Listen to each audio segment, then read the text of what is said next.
ಒಂದ್ ನಿಮಿಷ ನಮ್ಮ ಅಳಿಯಂದ್ರನ್ನ ಕರ್ಕೊಂಡ್ ಬರ್ತೀರಾ?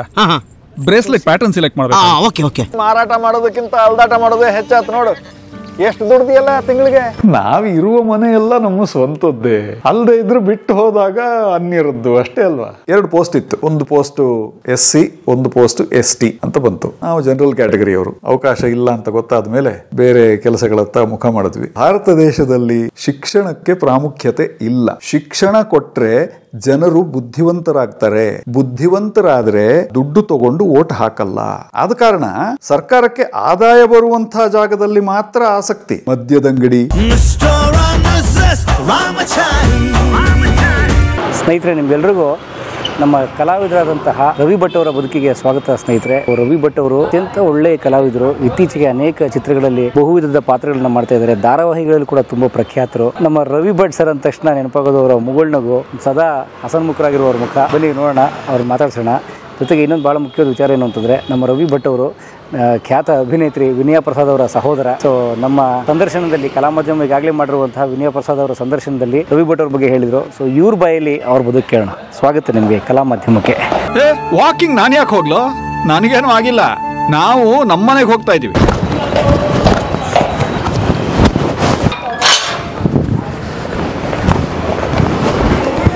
ಅಮ್ಮ, ರವಿ ಭಟ್ ಅವ್ರ ಮನೆ, first floor, first house. Thank you.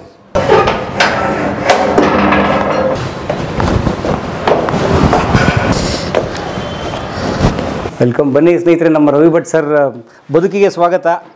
ಇದು ಮನೆ, ಅವ್ರ ಬದುಕಿನ ಭಾಗ. ಸರ್ ಹೇಗಿದ್ದೀರಿ ಸರ್? ಚೆನ್ನಾಗಿದೆ. ಅದೇ ನಾನು ಇಂಟ್ರೊಡಕ್ಷನಲ್ಲಿ ಹೇಳ್ತಾ ಇದ್ದೆ, ರವಿ ಭಟ್ ಸರ್ ಅಂದ ತಕ್ಷಣ ನೆನಪಾಗೋದು ಅವರ ಹಸನ್ಮುಖ ಅಂತ. ಹೇಗೆ ನಗ್ತಿರ್ತೀರಿ? ಇಷ್ಟು ಜಗತ್ತೆಲ್ಲ ಒತ್ತಡ ಅನ್ನತ್ತೆ. ಕರೆಕ್ಟ್. ಇಲ್ಲ ಅದು ಹಾಗಿರ್ಬೇಕು ಅಲ್ವಾ? ಒತ್ತಡಗಳು ತಗೋಬಾರ್ದು ಆ್ಯಕ್ಚುಲಿ. ನಾವು ತಗೊಂಡ್ರೆ ಒತ್ತಡ ಅಂತ ಅನ್ಕೊಂಡ್ರೆ ಇರುತ್ತೆ, ಇಲ್ಲದೆ ಇದ್ರೆ ಏನಿರುತ್ತೆ ಅಷ್ಟೇ. ನಾವಿರುವ ಮನೆ ಎಲ್ಲ ನಮ್ಮ ಸ್ವಂತದ್ದೇ, ಅಲ್ಲದೆ ಇದ್ರು ಬಿಟ್ಟು ಹೋದಾಗ ಅನ್ಯರದ್ದು ಅಷ್ಟೇ ಅಲ್ವಾ. ಹಂಗೆ. ಹೌದು. ಇಲ್ಲಿ ಅಲ್ಲಿದೆ ನಮ್ಮ ಮನೆ, ಇಲ್ಲಿ ಒಂದು ಸುಮ್ಮನೆ ಅಷ್ಟೇ. ಓಕೆ. ಇರುವಷ್ಟು ದಿವಸ ನಮ್ಮ ಮನೆ, ಇಲ್ಲದೆ ಇರೋವಾಗ ನಾವು ಬೇರೆಯವ್ರದ್ದು. ಓಕೆ. ನೀನ್ ಇವಾಗ ಅನ್ಯಾಯದ ಬಗ್ಗೆ ಪ್ರಶ್ನೆ ಎತ್ತಿದಿ, ಖುಷಿ ಆಯ್ತು. ಆದ್ರೆ ಇನ್ನು ಮೇಲೆ ನಮಗೆ ಸಂಬಂಧ ಪಡದೇ ಇರೋ ವಿಷಯದ ಬಗ್ಗೆ ತಲೆ ಹಾಕ್ಬೇಡಮ್ಮ. ತಂದೆ LIC ಕೆಲಸ ಮಾಡ್ತಾ ಇದ್ದವರು, ದಕ್ಷಿಣ ಕನ್ನಡದವರು. ಹಾಗಾಗಿ ಬಟ್ ಅವರಿಗೆ ಟ್ರಾನ್ಸ್ಫರ್ ಆಗ್ತಾ ಇತ್ತು. ನನಗೆ ಬುದ್ಧಿ ಬರುವ ವಯಸ್ಸಾದಾಗಿನಿಂದ ಅವರು KR ನಗರದಲ್ಲಿ ಇದ್ರು. ಅದ್ರ ಮುಂಚೆ ನಾನು ಹುಟ್ಟಿದ್ದು ಧಾರವಾಡದಲ್ಲಿ ಅಂತ ಅಪ್ಪ ಅಮ್ಮ ಹೇಳಿದ್ದಾರೆ. ಹಾಗಾಗಿ ಧಾರವಾಡದಲ್ಲಿ ಹುಟ್ಟಿದವನು. ಆಮೇಲೆ ಶಾಲೆ ಸೇರಿದ್ದು ಬಾಲವಾಡಿಗೆ ಹೋಗಿದ್ದೆಲ್ಲ ನೆನಪಿದೆ, ಅದೆಲ್ಲ KR ನಗರದಲ್ಲಿ. ಹಾಗಾಗಿ ನನಗೆ ಮೊದಲು ಬಂದಿದ್ದು ಮೈಸೂರು ಭಾಷೆನೇ. ಆ ಕಡೆ ಈ ಕಡೆ ಎಲ್ಲ ಹೋಗಿ ಮಾತಾಡಿ ಬಂದಿದ್ದೆಲ್ಲ ಮೈಸೂರು ಭಾಷೆನೇ. ಯಾಕಂದರೆ ನಾವು ಆಗ ಬಾಲ್ಯದಲ್ಲಿ ದಕ್ಷಿಣ ಕನ್ನಡದಲ್ಲಿ ಇರಲಿಲ್ಲ. ತಂದೆಗೆ ಆಮೇಲೆ ಪುತ್ತೂರಿಗೆ ಟ್ರಾನ್ಸ್ಫರ್ ಆಯಿತು. ಅಲ್ಲಿಂದ ನಮ್ಮ ಊರು ಉಡುಪಿಗೆ ಟ್ರಾನ್ಸ್ಫರ್ ಆಯಿತು. ಅದು ಸಾಧಾರಣ 3ನೇ ಕ್ಲಾಸಿನಿಂದ ಯೂನಿವರ್ಸಿಟಿ ಪೋಸ್ಟ್ ಗ್ರ್ಯಾಜುಯೇಷನ್ ಮುಗಿಯೋವರೆಗೂ ದಕ್ಷಿಣ ಕನ್ನಡದಲ್ಲೇ ನನ್ನ ವಿದ್ಯಾಭ್ಯಾಸ ಎಲ್ಲ. ಅಲ್ಲಿಂದ ನಮ್ಮ ಎಲ್ಲ ಜೀವನದ ಡೆವಲಪ್ಮೆಂಟ್ಗಳೆಲ್ಲ ಅಲ್ಲೇ ಆಗಿದ್ದು. ಹಾಗೆ ನಾವು ಅದು ನಮ್ಮ ಮೊದಲ ಭಾಷೆ ಅಂತ. ಇತ್ತೀಚೆಗೆ ಕೋವಿಡ್ನಲ್ಲಿ ಒಂದ್ಸಲ ಲಾಕ್ಡೌನ್ ಎಲ್ಲ ಮುಗಿದ ಮೇಲೆ ಒಂದ್ಸಲ KR ನಗರಕ್ಕೆ ಹೋಗಿದ್ವಿ, ಮನೆ ಹುಡುಕೊಂಡು. ನಾನು ಬಾಲ್ಯದ ಮನೆ ಹುಡುಕೊಂಡು ಹೋಗಿದ್ದೆ. ಅದೇ ಕೆಲಸಕ್ಕೆ? ಹೌದು. ಅಥವಾ ಬೇರೆ ಕಾರ್ಯನಿಮಿತ್ತ ಹೋಗ್ಬಿಟ್ಟು? ಯಾವ ಕೆಲಸನೂ ಇರಲಿಲ್ಲ. ಕೋವಿಡ್ ಎಲ್ಲ ಆದಮೇಲೆ ನಮಗೆಲ್ಲ, ನಮಗೂ ನಿಮಗೂ ಇದ್ದ ಹಾಗೆ, ಬಹುಶಃ ನಿಮ್ಮ ಬಗ್ಗೆ ನನಗೆ ಗೊತ್ತಿಲ್ಲ, ನಮಗೆಲ್ಲ ಮನೆ ಏನು ಕೆಲಸ ಇಲ್ಲದೆ ಮನೆಯಲ್ಲೇ ಕೂತಿದ್ವಿ. ಗೊತ್ತಾಯ್ತಾ? 3 ತಿಂಗಳು ದೇವರಾಣಿ ಯಾವ ಕೆಲಸನೂ ಇರಲಿಲ್ಲ. ಹಾಗೆ ಮನೇಲಿ ಕೂತಿದ್ದಾಗ ಒಂದು ಐಡಿಯಾ ಬಂತು. ಅದಕ್ಕೆ ಇನ್ನೊಂದು ಕಾರಣ ಉಂಟು. ಆ ಟೈಮ್ನಲ್ಲಿ ಮಾರ್ಚ್ 20ರಲ್ಲಿ ನಾನೊಂದು ಹೊಸ ಕಾರ್ ತಗೊಂಡಿದ್ದೆ. ಅದು ಅಷ್ಟೊತ್ತಿಗೆಲ್ಲ ಲೇಟ್ ಆಗಿತ್ತು, ಡೆಲಿವರಿ ಲೇಟ್ ಆಯಿತು, ಚೈನಾದಿಂದ ಏನೋ ಪಾರ್ಟ್ ಬರಬೇಕಿತ್ತು, ಹಾಗೆ ಹೀಗೆ ಏನೋ ಆಗಿ ಪಾರ್ಟ್ ಬರಲಿಲ್ಲ. ಕಾರ್ ಬರೋದು ಲೇಟ್ ಆಯಿತು. ಬಂದು 1 ವಾರದಲ್ಲಿ ಲಾಕ್ಡೌನ್. ಎಂಥ ಅವಸ್ಥೆ ಮಾರ್ರೆ. ನಾವು ಹೊಸ ಕಾರ್ ತಗೊಂಡಿದ್ದೇವೆ ಅಂತ ಇಲ್ಲಿ ತಿರುಗಾಡ್ಲಿಕ್ಕೆ ಹೋಗಬೇಕು, ಆಚೆ ಈಚೆ ಅಂತ ಯೋಚನೆ ಮಾಡೋದು. ಮತ್ತು ನೋಡಿದರೆ ಇಲ್ಲಿ ಎಲ್ಲಿ ಹೋಗ್ಲಿಕ್ಕಿಲ್ಲ. ಕೊನೆಗಾಗುವಾಗ ಈ ಆಲೋಚನೆ ಬಂತು, ನಾವು ಹೇಗೂ ತಿರುಗಬೇಕು, ಹೇಗೆ ಹೋಗಬೇಕು ಅಂತ ನನ್ನ ಹೆಂಡತಿಗೂ ತೋರಿಸ್ಬೇಕಿತ್ತು. ನಾನು ಓದಿದ್ದ ಜಾಗ, ಇದ್ದ ಜಾಗ ಎಲ್ಲ ತೋರಿಸುವ ಅಂತೇಳಿ ಸೀದಾ ಕರ್ಕೊಂಡು ಹೋದೆ KR ನಗರಕ್ಕೆ. ಅಲ್ಲಿ ನಮ್ಮನ್ನೆಲ್ಲ ಚಿಕ್ಕ ವಯಸ್ಸಿನಿಂದ ನಮಗೆ ಟ್ರೀಟ್ಮೆಂಟ್ ಎಲ್ಲ ಕೊಟ್ಟಂತಹ ಒಬ್ಬರು ವೈದ್ಯರಿದ್ದಾರೆ, ಮೋಹನ್ ದಾಸ್ ಭಟ್ ಅಂತ. ಅವರು ದಕ್ಷಿಣ ಕನ್ನಡದವರು ಅಂತ ನನಗೆ ಜೀವನದಲ್ಲಿ ಬಹಳ ತಡವಾಗಿ ಗೊತ್ತಾಗಿದ್ದು. ಅವರು ದಕ್ಷಿಣ ಕನ್ನಡದವರು ನಮ್ಗೆ ಗೊತ್ತೇ ಇರಲಿಲ್ಲ. ಆಯಿತಾ, ಮೋಹನ್ ದಾಸ್ ಭಟ್ರು ಅಂತ ಅವರು ನಾವಲ್ಲಿ ಯಾವುದೋ ಮಕ್ಕಳನ್ನು ಹ್ಯಾಂಡಲ್ ಮಾಡೋದು ಅವ್ರಿಗೆ ತುಂಬ ಚೆನ್ನಾಗಿ ಗೊತ್ತಿತ್ತು. ಆಗಿನ ಕಾಲಕ್ಕೊಂದು ಈ ಕ್ಯಾಲ್ಸಿಯಂ ಪೆಪ್ಪರ್ಮೆಂಟ್ ಬರ್ತಿತ್ತು, ಗೊತ್ತಾ? ಕ್ಯಾಲ್ಸಿಯಂ ಪೆಪ್ಪರ್ಮೆಂಟು ಚಿಕ್ಕ ಬಿಲ್ಲೆ. ಶಾಪಿಗೆ ಹೋದ ಕೂಡಲೇ ನಾವು ಕೂಗ್ಲಿಕ್ಕೆ ಶುರು ಮಾಡ್ತೇವಲ್ಲ, ಕೂಗೋದಂದ್ರೆ ಅಳೋದು, ನಾವು ಕೂಗ್ಲಿಕ್ಕೆ ಶುರು ಮಾಡ್ತೇವೆ. ಶಾಪ್ನಲ್ಲಿ ಹೋದ್ರೆ ಇಂಜೆಕ್ಷನ್ ಕೊಡ್ತಾರೆ ಈಗ, ಹಾಗೆ ಹೀಗೆ ಅಂತ. ಅದಕ್ಕೆ ಅವರ ಇಷ್ಟು ಚಿಕ್ಕದೊಂದು ಬಿಲ್ಲೆ ಕೊಡೋರು, ಅದು ಸ್ವಲ್ಪ ಸ್ವೀಟ್ ಇರ್ತಿತ್ತು.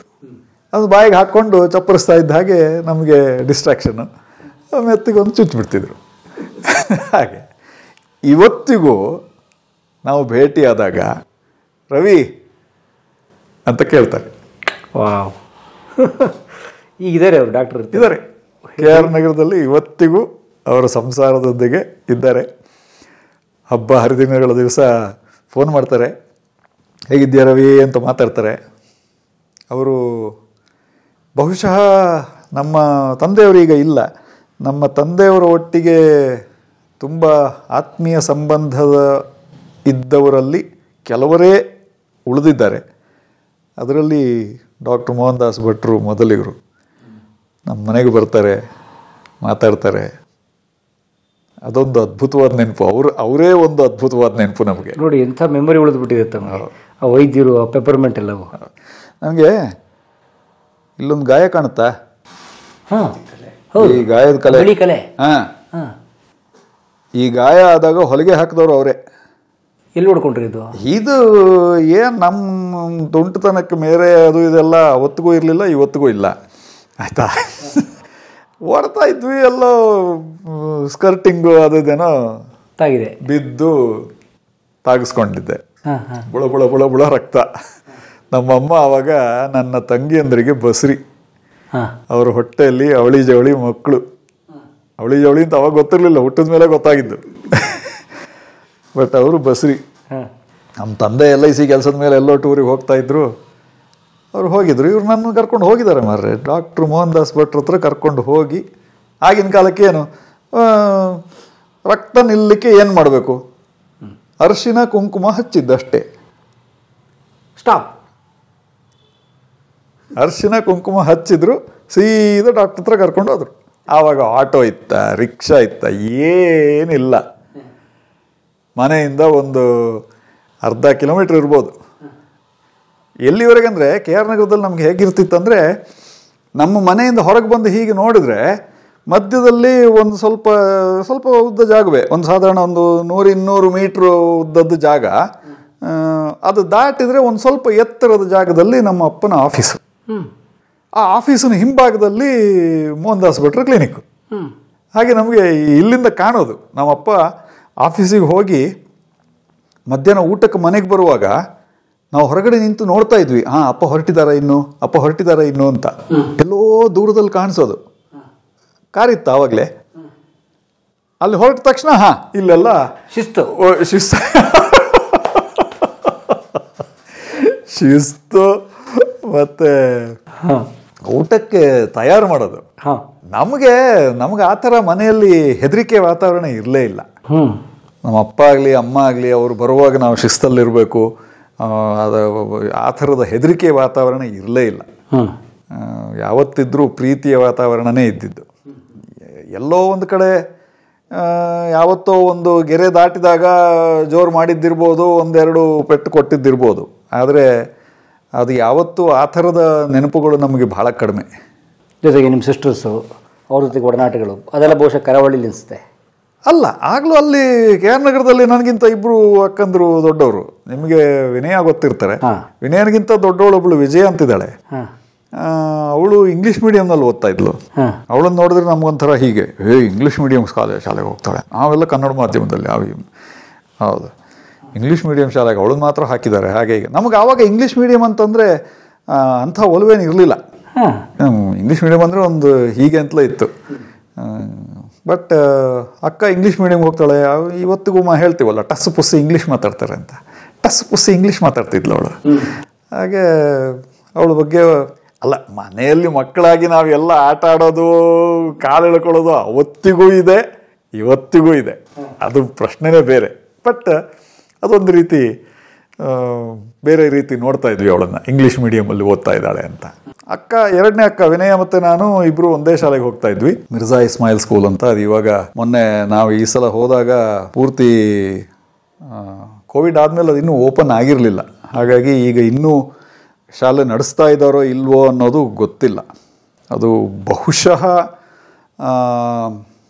ಮುಸ್ಲಿಂ ಸಮುದಾಯದ ಶಾಲೆಯಾಗಿ ಪರಿವರ್ತನೆ ಆಗಿದೆ ಅಂತ ನಮಗೆ ಅನ್ನಿಸ್ತು ನೋಡುವಾಗ. ಅದರ ಹೆಸರು ಇತ್ಯಾದಿ ಎಲ್ಲ ಬದಲಾಗಿದೆ. ಯಾರಿಗೋ ಒಂದು ವಿದ್ಯಾಭ್ಯಾಸ ಕೊಡ್ತಾ ಇದ್ದಾರೆ ಅಂತಂದ್ರೆ ನಮಗೇನು ಸಮಸ್ಯೆ ಅದು, ವಿದ್ಯಾಭ್ಯಾಸ ಕೊಡ್ತಾರೆ ಅಷ್ಟೇ, ನೋಡ್ಕೊಂಡು ಬಂದ್ವಿ. ಶನಿವಾರ ಶಾಲೆ ಅರ್ಧ ದಿನ ಇರೋದು, ಬೇಗ ಶುರುವಾಗೋದು. ಆವಾಗ ನಮ್ಮ ತಾಯಿ ತಿಂಡಿ ಮಾಡ್ಕೊಡ್ಲಿಕ್ಕೂ ಆಗ್ತಾ ಇರಲಿಲ್ಲ. ಬೆಳಿಗ್ಗೆ 7 ಗಂಟೆಗೆ ಏನೋ ಶಾಲೆಗೆ ಸೇರಬೇಕಾಗಿತ್ತು. 4 ಆಣೆ ಕೊಡೋರು ಇಬ್ರಿಗೂ, ನನಗೂ ವಿನಯನಿಗೂ 4 ಆಣೆ ಕೊಡೋರು, 4 ಆಣೆ. ಮಧ್ಯದಲ್ಲಿ ಬ್ರೇಕ್ ಬಿಟ್ಟಾಗ ಎದುರುಗಡೆ ಒಂದು ಬೇಕರಿ ಇತ್ತು, ಅಲ್ಲಿ ಹೋಗ್ಬಿಟ್ಟು 15 ಪೈಸಕ್ಕೋ ಏನೋ ಬನ್ನು ತಿಂತಾ ಇದ್ವಿ. ಅದು ನಮ್ಮ ತಿಂಡಿ ಆಗಿರ್ತಿತ್ತು. ಮಧ್ಯಾಹ್ನ ಒಂದು 12 ಗಂಟೆ ಅಷ್ಟೊತ್ತಿಗೆ ಶಾಲೆ ಮುಗಿದೋಗೋದು, ಒಟ್ಟಿಗೆ ಮನೆಗೆ ಹೋಗ್ತಾ ಇದ್ವಿ. ಆಮೇಲೆ ಶನಿವಾರದಿಂದ ಮಧ್ಯಾಹ್ನ ನಂತರ ಹೇಗೂ ರಜೆ ತಾನೆ. ಹಾಗೆ ಅದೆಲ್ಲ ನೆನಪು ತುಂಬ ಹಸಿರಾಗಿದೆ. ಆಮೇಲೆ ತಿಂಗಳಿಗೊಂದ್ಸಲ ಶಾಲೆಯಿಂದ ಮೆರವಣಿಗೆ ಹೋಗ್ತಾ ಇದ್ವಿ. 5 ವರ್ಷದ 10 ತಿಂಗಳ ಮಕ್ಕಳನ್ನು ಶಾಲೆಗೆ ಸೇರಿಸಿರಿ ಅಂತ ಘೋಷಣೆ ಕೂಕ್ಕೊಂಡು ಇದನ್ನು ಪ್ಲಕಾರ್ಡ್ಗಳನ್ನು ಹಿಡ್ಕೊಂಡು ಮಕ್ಕಳದ್ದೇ ಮೆರವಣಿಗೆ.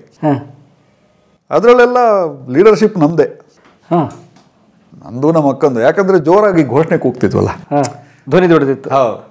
ಧ್ವನಿ ದೊಡ್ಡದಿತ್ತು, ಮತ್ತು ಎಲ್ಲರನ್ನು ಲೀಡ್ ಮಾಡುವಂಥ ಒಂದು ಮನೋಭಾವ ಇತ್ತು. ಅದನ್ನು ಏನದು ನಮಗೆ ಯಾರು ಅದನ್ನು ಹೇಳ್ಕೊಟ್ಟಿಲ್ಲ, ಏನಿಲ್ಲ. ಏನು ಹೇಳಬೇಕು ಟೀಚರ್ ಹೀಗೆ 5 ವರ್ಷದ ಅಂದಾಗ ಮಕ್ಕಳೆಲ್ಲ 5 ವರ್ಷದ ಅಂತ ಹೇಳಬೇಕು. 5 ವರ್ಷದ 10 ತಿಂಗಳ ಮಕ್ಕಳನ್ನು ಶಾಲೆಗೆ ಸೇರಿಸಿರಿ, ಈ ಥರ ಘೋಷಣೆ ಕೂಕ್ಕೊಂಡು ಹೋಗ್ತಾ ಇದ್ವಿ. ಅದೆಲ್ಲ ನೆನಪಿದೆ. ಋಣಾನುಬಂಧ ರೂಪೇಣ ಪಶು ಪತ್ನಿ ಸುತಾಲಯ ಅಂತ ಇದೆ ಅಲ್ಲ, ಪ್ರಾಪ್ತಿ ಇದ್ರಷ್ಟೇ ಆಗೋದು. ಯಾಕೆ ಒಬ್ಬ ಮನುಷ್ಯನಿಗೆ ಬಾಲ್ಯ ಬಹಳ ನೆನಪಾಗ ಕಾಡುತ್ತಲ್ಲ, ಯಾಕೆ? ಅದು ಮನುಷ್ಯನ ಗುಣ ಅಂತಲೇ ಅನ್ಕೋತೀವಿ. ಎಲ್ಲ ನನಗೆ ಅದು ಯಾವುದು ನನಗೆ ಕಾಡೋದಿಲ್ಲ, ಅದು ನೆನಪಾಗಿ ಉಳಿದಿದೆ ಅಷ್ಟೇ. ಬಹಳ ಒಳ್ಳೆ ನೆನಪುಗಳು. ನೆನ್ಸ್ಕೊಂಡಾಗೆಲ್ಲ ಆತ ಖುಷಿ ಪಡ್ತಾನೆ ಅಥವಾ ಆಕೆ ಖುಷಿ ಪಡ್ತಾಳೆ. ಬಾಲ್ಯದಲ್ಲಿ ಬಹುಶಃ ನಮಗೆ ಯಾವ ರೀತಿಯ ಕಂಡೀಷನ್ಗಳು ಇರಲ್ಲ, ನೀನು ಹೀಗೆ ಮಾಡಬೇಕು. ನಮಗೆ ನೀವು ಒತ್ತಡದ ಬಗ್ಗೆ ಯಾವಾಗ ಕೇಳ್ತಾ ಇದ್ರಿ, ಒತ್ತಡ ಅಂತ ಬರೋದೆಲ್ಲ ನಮ್ಮ ಅಡಲ್ಟ್ ಲೈಫಲ್ಲೇ. ಬೆಳೆದು ದೊಡ್ಡವರಾದ ಮೇಲೇ ನಮಗೊಂದು ಸಂಪಾದನೆ ಮಾಡಬೇಕು, ಸಂಪಾದನೆ ಮಾಡಿ ಮನೆಯನ್ನು ಈ ರೀತಿ ನಡೆಸಬೇಕು, ಮಕ್ಕಳ ಜವಾಬ್ದಾರಿ, ಈ ಥರದ ಜವಾಬ್ದಾರಿಗಳು ಬಂದಾಗ ನಮಗೆ ಒತ್ತಡ ಬರುತ್ತೆ ಅಂತ ಅನ್ಕೋತೀನಿ. ಜವಾಬ್ದಾರಿಗಳೇ ಇಲ್ಲದೇ ಇರುವಂತಹ ಒಂದು ಸಮಯ ಬಾಲ್ಯ. ನಿಮಗೆ ನಿಜವಾಗ್ಲೂ ಆ ಸಮಯದಲ್ಲಿ ಜವಾಬ್ದಾರಿ ಅನ್ನುವಂಥದ್ದು ಈಗಿನ ಮಕ್ಕಳಿಗೆ ಅವರ ತಲೆ ಮೇಲೆ ತುಂಬ ಹೇರಿಬಿಟ್ಟಿದ್ದಾರೆ. ಆ ವಿಷಯ ಬೇರೆ. ನಾವು ನಮ್ಮ ಮಗಳಿಗೂ ಕೂಡ ಆ ಥರ ಹೇರಲಿಲ್ಲ. ಬಟ್ ನಮಗೂ ಆವಾಗ ಜವಾಬ್ದಾರಿ ಅನ್ನುವ ರೀತಿಯಲ್ಲಿ ಓದನ್ನು ನಮ್ಮ ತಲೆಗೆ ಹಾಕಿರಲಿಲ್ಲ. ಶಾಲೆಗೆ ಹೋಗಬೇಕು, ಚೆನ್ನಾಗಿ ಓದಬೇಕು, ಆವಾಗ ಒಂದು ಹೊಸ ಜ್ಞಾನ. ಮನೆಗೆ ಬಂದು ಅಪ್ಪ ಅಮ್ಮನ ಹತ್ರ ಇವತ್ತು ಹೀಗೆ ಹೇಳ್ಕೊಟ್ರು, ಅದು ಹಾಗೆ ಹೇಳ್ಕೊಟ್ರು ಅಂತ ಹೇಳೋದೆಲ್ಲ ಬಹಳ ನಾವು ಸಂಭ್ರಮಿಸ್ತಾ ಇದ್ವಿ. ಅಕ್ಕ ಆದರೂ ನಾನಾದರೂ ಮನೆಗೆ ಬಂದು ಹೀಗೀಗೆ ಹೇಳಿದ್ರು, ಹೀಗೀಗೆ ಆಯಿತು ಅಂತ ಹೇಳುವಾಗ ನಮ್ಮ ಅಪ್ಪ ನಮ್ಮ ಅಮ್ಮ ಎಲ್ಲ ಇನ್ನೊಂದಷ್ಟು ಅದಕ್ಕೆ ಸೇರಿಸಿ, ಅಥವಾ ಟೀಚರ್ ಹತ್ರ ಹೀಗೊಂದು ಪ್ರಶ್ನೆ ಕೇಳು ಅಂತ ಹೇಳಿ ಎಲ್ಲ ಮಾಡ್ತಾಯಿದ್ರು. ಸೊ ಅದೆಲ್ಲವೂ ನಮಗೆ ನಮ್ಮ ಜೀವನದಲ್ಲಿ ಬಹಳ ಅದ್ಭುತವಾಗಿ ಕೆಲಸ ಮಾಡಿದೆ. ಕೆಲವರಿಗೆ ಘೋರ ಇರುತ್ತೆ ಅದು. ನೋಡಿ, ಅದೃಷ್ಟ ಅನ್ನೋದ್ರ ಬಗ್ಗೆ ಹೇಳುವಾಗ ತುಂಬ ಸಲ ಅನಿಸುತ್ತೆ, ಇದು ನಾನು ಮತ್ತು ನನ್ನ ಹೆಂಡತಿ ಇಬ್ಬರು ಅಂದ್ಕೊಳ್ಳುವಂಥ ಮಾತು. ನಾವು ಯಾವ ಕುಟುಂಬದಲ್ಲಿ ಹುಟ್ಟಿದೇವೋ ಆ ಕುಟುಂಬದಲ್ಲಿ ಹುಟ್ಟುವಂತಹ ಅದೃಷ್ಟ ಬೇರೆ ಇನ್ನೊಂದಿಲ್ಲ. ಉದಾಹರಣೆ ಲೈಕ್ ನಾನೀಗ ನಮ್ಮಂಥ ಕುಟುಂಬದಲ್ಲಿ ಹುಟ್ಟಿದ್ದೀನಿ, ನಮ್ಮ ಅಪ್ಪ ಅಮ್ಮನಿಗೆ ಹುಟ್ಟಿದ್ದೀನಿ.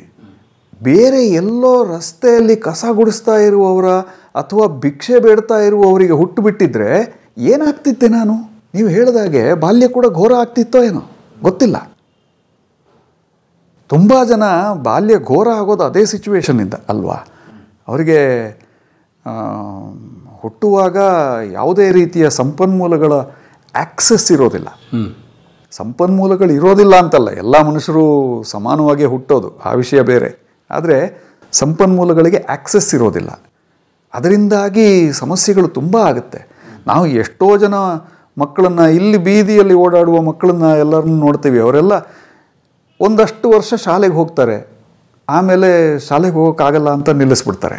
ನಾವು ಅಂಥವರಿಗೆ ಅದು ಇವಾಗ ಇತ್ತೀಚೆಗೆ ಇದೆಲ್ಲ ಮಾಡುವಾಗ ಸಾಧ್ಯ ಇದೆ ಅಂತ ನಮಗೂ ಒಂದು ಕಾನ್ಫಿಡೆನ್ಸ್ ಬಂದ ಮೇಲೆ ಒಂದಷ್ಟು ಮಕ್ಕಳನ್ನು ಅವ್ರನ್ನ ಫಾಲೋ ಮಾಡ್ತೀವಿ. ನಾವು ಅವರ ಶೈಕ್ಷಣಿಕ ಜೀವನವನ್ನು ಫಾಲೋ ಮಾಡ್ತಾ ಇದ್ದೀವಿ.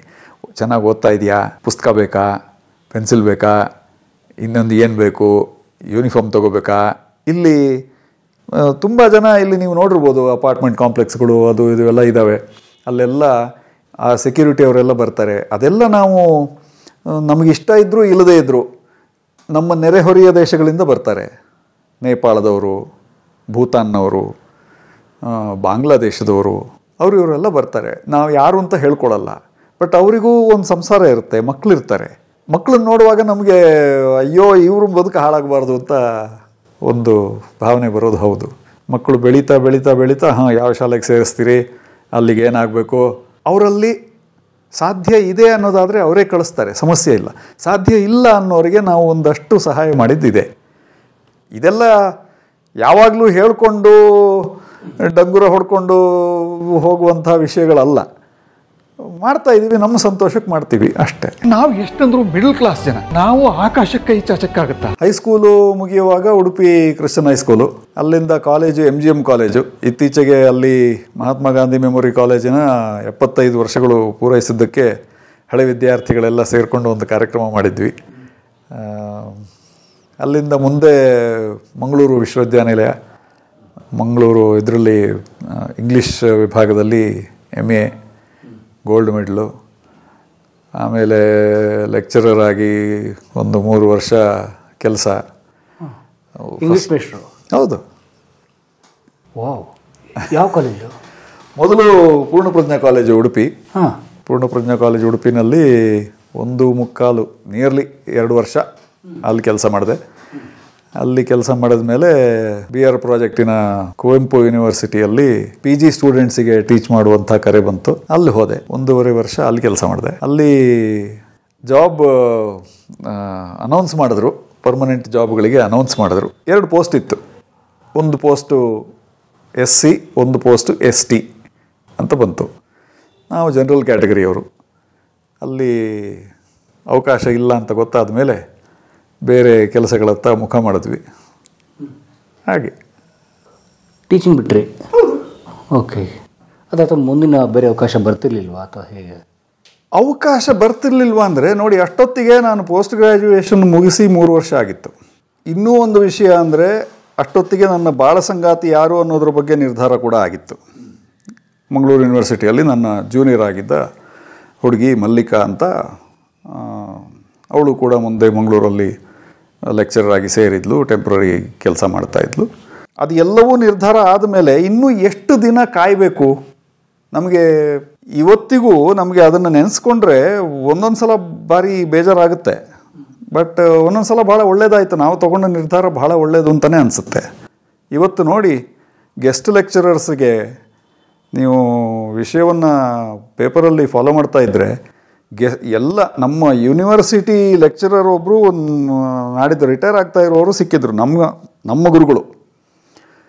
ರವಿ, ನೀನು ಇದ್ದಾಗ ಕೆಲಸ ಮಾಡ್ತಾ ಇದ್ದ ಲೆಕ್ಚರರ್ಸು ಇನ್ನೊಂದು 2-3 ವರ್ಷದಲ್ಲಿ ರಿಟೈರ್ ಆಗ್ತಾರೆ. ಅವರು ರಿಟೈರ್ ಆದಮೇಲೆ ಬೇರೆ ಯಾರು ಪರ್ಮನೆಂಟ್ ಸ್ಟಾಫೇ ಇಲ್ಲ ಮಂಗಳೂರು ಯೂನಿವರ್ಸಿಟಿಲಿ ಅಂತ.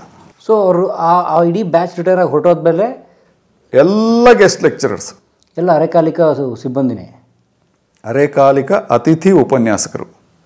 ಯಾರು ರಿಕ್ರೂಟೇ ಮಾಡಿಲ್ಲ. ಅದಕ್ಕೆ ಇವತ್ತು ನಾಳೆ ಫ್ರೀಡಮ್ ಪಾರ್ಕಲ್ಲಿ ಧರಣಿ ಇತ್ಯಾದಿ ಎಲ್ಲ ನಡೀತಾ ಇದೆ. ಆಗಿನ ಕಾಲಕ್ಕೂ ಕೂಡ ನೋಡಿ, ಆಗಿನ ನಾವು ಲೆಕ್ಚರರ್ ಆಗಿ ಸೇರಿದ್ದಾಗ ಏನೊಂದು ದೊಡ್ಡ ಸಂಬಳ ತಗೊಂಡ್ಬಿಡ್ತಾ ಇದ್ವಿ ಅಂತಲ್ಲ. ಆವಾಗಲೂ ಕೂಡ ರಾಮಕೃಷ್ಣ ಹೆಗಡೆ ಅವರ ಸರ್ಕಾರದೊಂದು ನಿಯಮ ಬಂದಿತ್ತು. 83 ಸಮಯದಲ್ಲಿ ಮಾಡಿದಂಥ ನಿಯಮ ಏನಂದ್ರೆ, ತಾತ್ಕಾಲಿಕ ಉಪನ್ಯಾಸಕರನ್ನ ನೇಮಿಸ್ಕೊಳ್ಬೇಕು. ಅವರಿಗೆ ಪರ್ಮನೆಂಟ್ ಲೆಕ್ಚರರ್ಸಿಗೆ ಸಿಗ್ತಾ ಇದ್ದದ್ದ ಅವರ ಸಂಬಳದ ಬೇಸಿಕ್ ಸ್ಯಾಲರಿಗಿಂತ 10 ರೂಪಾಯಿ ಕಡಿಮೆ ಕೊಡಬೇಕು ಅಂತ ಸಂಬಳ ತಿಂಗಳಿಗೆ. ಆಮೇಲೆ 90 ದಿವಸ ಕಂಟಿನ್ಯೂಸ್ ಆಗಿ ಕೆಲಸ ಮಾಡಿದ್ರೆ ಪರ್ಮನೆಂಟ್ ಮಾಡಬೇಕು. ಯಾಕಂದರೆ 90 ದಿವಸ ಕಂಟಿನ್ಯೂಸ್ ಆಗಿ ಕೆಲಸ ಮಾಡಿದ್ರೆ ಅವರದ್ದು PF ಡಿಡಕ್ಷನ್ ಎಲ್ಲ ಮಾಡಲೇಬೇಕು ಅಂತ ನಿಯಮ ಇದೆ. PF ಡಿಡಕ್ಷನ್ ಮಾಡಿದ್ರೆ ಪರ್ಮನೆಂಟ್ ಮಾಡಲೇಬೇಕು. ಅದಕ್ಕೆ ಸರ್ಕಾರ ಏನು ಮಾಡಿತ್ತು, 89 ದಿವಸಗಳಿಗೆ ನಿಮ್ಮನ್ನು ನೇಮಿಸ್ಕೊಳ್ಳೋದು. ಸೊ ನೇಮಿಸುವಾಗಲೇ 89 ದಿನದ ಕಾಂಟ್ರಾಕ್ಟ್ ಅದು. 90ನೇ ದಿವಸ ಕಂಪಲ್ಸರಿ ರಿಲೀಫ್. ನೀವು ಕಾಲೇಜಿಗೂ ಬರೋ ಹಾಗಿಲ್ಲ, ಕೆಲಸನೂ ಮಾಡೋಂಗಿಲ್ಲ, ಸಂಬಳನೂ ತಗೊಳ್ಳೋಂಗಿಲ್ಲ. ಆಯಿತಾ? 3 ತಿಂಗಳಿಗೊಮ್ಮೆ ಹೊಸ ರೆಕ್ರೂಟ್ಮೆಂಟ್ ಲೆಟರು, ಅಪಾಯಿಂಟ್ಮೆಂಟ್ ಲೆಟರು, 3 ತಿಂಗಳಿಗೊಮ್ಮೆ ರಿಲೀಫ್ ಲೆಟರು, ನಿಮ್ಮನ್ನು ಬಿಡುಗಡೆಗೊಳಿಸಲಾಗಿದೆ. ಮತ್ತು ಮರುದಿನ ಇನ್ನೊಂದು ಲೆಟ್ರು, ಹೌದು, ಮತ್ತೆ ಬನ್ನಿ. ಅಲ್ಲ, ನಾನು ಕೇಳೋದು ಯಾಕೆ ಈ ಪದ್ಧತಿ? ಯಾಕಂದರೆ ಶಿಕ್ಷಣ ಬಹಳ ಪ್ರಮುಖ. ಈಗ ಅಂದರೆ ಈ ಬೇಸಿಕ್ ನೀಡ್ಸಲು ಒಂದು ಶಿಕ್ಷಣ ಎಲ್ಲರೂ ಪಡ್ಕೋಬೇಕು ಅಂತ ಹೊಡೆದಾಡ್ತಾರೆ. ಆದರೆ ಸರ್ಕಾರಗಳು ಅಥವಾ ಸಂಬಂಧಪಟ್ಟವರು ಪೂರ್ಣಾವಧಿ ಅಥವಾ ಶಾಶ್ವತ ಬೋಧಕ ಸಿಬ್ಬಂದಿನ ಯಾಕೆ ನೇಮಿಸಲ್ಲ? ಏನು ಸಮಸ್ಯೆ ಅವ್ರಿಗೆ? ನೀವು ಭಾರತ ದೇಶದಲ್ಲೇ ಇದ್ದೀರಿ ಅಂತಂದರೆ ಭಾರತ ದೇಶದಲ್ಲಿ ಶಿಕ್ಷಣಕ್ಕೆ ಪ್ರಾಮುಖ್ಯತೆ ಇಲ್ಲ. ಇದನ್ನು ನಾವು ಎಷ್ಟೋ ವರ್ಷಗಳ ಹಿಂದೆ ಅರ್ಥ ಮಾಡ್ಕೊಂಡಿದ್ವಿ. ಅದು ಇವತ್ತಿನ ಸತ್ಯ ಕೂಡ. ಶಿಕ್ಷಣ ಕೊಟ್ಟರೆ ಜನರು ಬುದ್ಧಿವಂತರಾಗ್ತಾರೆ. ಬುದ್ಧಿವಂತರಾದರೆ ಬೇಕಾದವರಿಗೆ ಓಟ್ ಹಾಕಲ್ಲ, ದುಡ್ಡು ತಗೊಂಡು ಓಟ್ ಹಾಕಲ್ಲ. ಆದ ಕಾರಣ ಶಿಕ್ಷಣ ಸರ್ಕಾರಕ್ಕೆ ಒಂದು ಖರ್ಚಿನ ವ್ಯವಸ್ಥೆ. ಅದೊಂದು ಖರ್ಚಾಗುವಂಥ ಪಾಯಿಂಟ್ ಅಲ್ವಾ? ಸರ್ಕಾರಕ್ಕೆ ಅದರಿಂದ ಆದಾಯ ಬರಲ್ಲ ಅಲ್ವಾ? ಆದ ಕಾರಣ ಸರ್ಕಾರಕ್ಕೆ ಆದಾಯ ಬರುವಂಥ ಜಾಗದಲ್ಲಿ ಮಾತ್ರ ಆಸಕ್ತಿ. ಮದ್ಯದಂಗಡಿ ಎಷ್ಟು ಜಾಸ್ತಿ ಆಗ್ತಾ ಇದೆ ನೋಡಿ. ಕರ್ನಾಟಕದಲ್ಲಂತೂ ಮದ್ಯದಂಗಡಿಗಳಿಗೆ ಇವಾಗ ಹಾಗಿದ್ರೆ ನಮಗೆ ಯಾವುದು ಮುಖ್ಯ ಆಗುತ್ತೆ? ಸರ್ಕಾರಕ್ಕೆ ಆದಾಯ ತಂದು ಕೊಡುವಂತಹ ಮದ್ಯದಂಗಡಿಗಳು ಮುಖ್ಯ ಆಗ್ತವೆ, ಶಾಲೆಗಳಲ್ಲ. ಸರ್ಕಾರದ ಆದಾಯ ಮಾಡೋಕ್ಕಲ್ಲತ್ತಾನೆ, ಜನರ ಹಿತ ಕಾಯಕಲ್ವ? ಅದು it's not a profit made organisation. ಯಾರಿಗೆ ಹೇಳ್ತೀರಿ ಇದನ್ನು? ಹಾಗಿದ್ದರೆ ಸರ್ಕಾರಿ ಕೆಲಸ ದೇವರ ಕೆಲಸ ಅಂದ್ಬಿಟ್ಟು ಸರ್ಕಾರದಲ್ಲಿ ಕೆಲಸ ಮಾಡುವವರು, ಅಂದರೆ ಎಸ್ಪೆಷಲಿ ನಾನು ರಾಜಕಾರಣಿಗಳ ಬಗ್ಗೆ ಹೇಳೋದು, ನಾವು ಇಂತಿಷ್ಟು ವರ್ಷಗಳಿಂದ ಸಮಾಜ ಸೇವೆ ಮಾಡ್ತಾ ಇದ್ದೀವಿ ಅಂತಾರೆ. ಸೇವೆ ಎಲ್ಲಿ ಮಾಡ್ತಾ ಇದ್ದೀರಿ? ಸಂಬಳ ತಗೋತಾ ಇದ್ದೀರಿ. ಸಂಬಳ ತಗೊಳ್ಳುವಂಥದ್ದು ಯಾವುದು ಸೇವೆ ಆಗೋದಿಲ್ಲ. ಅದೊಂದು ಪ್ರೊಫೆಷ್ನಲ್ ಎಂಗೇಜ್ಮೆಂಟ್ ಆಗುತ್ತೆ ಅಲ್ವಾ? ಮತ್ತೆ ಸೇವೆ ಅಲ್ಲವೇ ಅಲ್ಲ ಅದು. ನೀವು ಮಾಡ್ತಾ ಇರೋದೇ ಸೇವೆ ಅಲ್ಲ. ರಾಜಕಾರಣಿಗಳು ಮಾಡ್ತಾ ಇರೋದು ಸೇವೆ ಅಲ್ಲವೇ ಅಲ್ಲ. ನೀವು ಸಂಬಳ ತಗೋತೀರಿ, ಭತ್ಯೆಗಳನ್ನು ತಗೋತೀರಿ, ಎಲ್ಲ ರೀತಿಯ ಅನುಕೂಲಗಳನ್ನು ನಿಮಗೆ ನೀವು ಮಾಡ್ಕೋತೀರಿ. ಎಲ್ಲಿವರೆಗಂದರೆ ನಿಮ್ಮ ಸಂಬಳವನ್ನು ಹೆಚ್ಚು ಮಾಡಬೇಕೋ ಬೇಡವೋ ಅಂತ ನಿರ್ಧಾರ ತಗೊಳ್ಳುವವರು ನೀವೇ. ನಮಗೆಲ್ಲರಿಗೂ ಮೇಲೊಬ್ಬ ಇರ್ತಾನೆ, ನಮ್ಮ ಬಾಸೋ ಇನ್ನೊಬ್ಬ ಯಾರೋ ಇರ್ತಾನೆ. ಸರ್ಕಾರದವ್ರಿಗೆ ಯಾರೂ ಇಲ್ಲ ತಾನೆ. ಅವರಿಗೆ ಬೇಕಾದ ನಿಯಮಗಳು ತಕ್ಷಣ ಜಾರಿ ಆಗ್ತವೆ. ಆಗಲೂ ಕೂಡ ಟೆಂಪರರಿ ಲೆಕ್ಚರರ್ಸೇ ಇದ್ದಿದ್ದು. ಮಧ್ಯದಲ್ಲಿ ಯಾವತ್ತೋ ಒಂದು ಸಲ ಅದನ್ನು ಕಣ್ಣೊರೆಸುವ ತಂತ್ರವಾಗಿ ಸರಿ ಮಾಡಿದ್ರು, ರೆಕ್ರೂಟ್ಮೆಂಟ್ ಮಾಡಿದ್ರು. ಈವಾಗ ನನ್ನೊಟ್ಟಿಗೆ ಓದಿದಂತಹ ಸುಮಾರು ಜನ ಸಹಪಾಠಿಗಳು, ಸ್ನೇಹಿತೆಯರು ಅವರೆಲ್ಲರೂ ಕಾಲೇಜಲ್ಲಿ ಪರ್ಮನೆಂಟ್ ಲೆಕ್ಚರರ್ ಆಗಿ ಒಂದಷ್ಟು ಜನ ಕೆಲಸ ಮಾಡ್ತಾ ಇದ್ದಾರೆ, ಇಲ್ಲ ಅಂತಲ್ಲ. ಬಟ್ ಅವರೆಲ್ಲ ರಿಟೈರ್ ಆದಮೇಲೆ ಮುಂದಿನ ಪೀಳಿಗೆ ಎಲ್ಲ ಅತಿಥಿ ಉಪನ್ಯಾಸಕರೇ. ಆಯಿತಾ? ಹಾಗೆ ನೀವು ಹೇಳಿದಾಗ ಇದು ಬೇಗಂತ ಒಂದು ರೀತಿ ಜ್ಞಾನವನ್ನು ಕತ್ತಲಲ್ಲಿಡುವಂಥ. ಖಂಡಿತ ಜ್ಞಾನ ಬೇಡ ರೀ ನಮಗೆ. ಜ್ಞಾನ ಇದ್ದಲ್ಲಿ ಓಟಿಲ್ಲ. ಇದು ಸಿಂಪಲ್ ಸತ್ಯ ಇದು ಅಲ್ವಾ? ಜನ ಪ್ರಶ್ನೆ ಕೇಳಬಾರ್ದು ಅಂತ. ಜನ ಪ್ರಶ್ನೆ ಕೇಳಬಾರ್ದು. ನೀನು ಯಾಕೆ ಹೀಗಿದೆಯಾ, ನನ್ನ ರಸ್ತೆ ಯಾಕೆ ಹೀಗಿದೆ, ನನ್ನ ದೇಶ ಯಾಕೆ ಹೀಗಿದೆ ಅಂತ ಪ್ರಶ್ನೆ ಕೇಳಬಾರ್ದು. ಸೊ ನೀನು ಹಾಗೆ ನೋಟ್ ತೊಗೊಂಡು ಓಟ್ ಹಾಕು. ಟೆಂಪ್ರರಿ ಪಾಠ ಮಾಡೋರು ಕೇಳು, ಯಾರು ಪಾಠ ಮಾಡಿದ್ರು ಸುಮ್ಮನಿರು. ಹೌದು.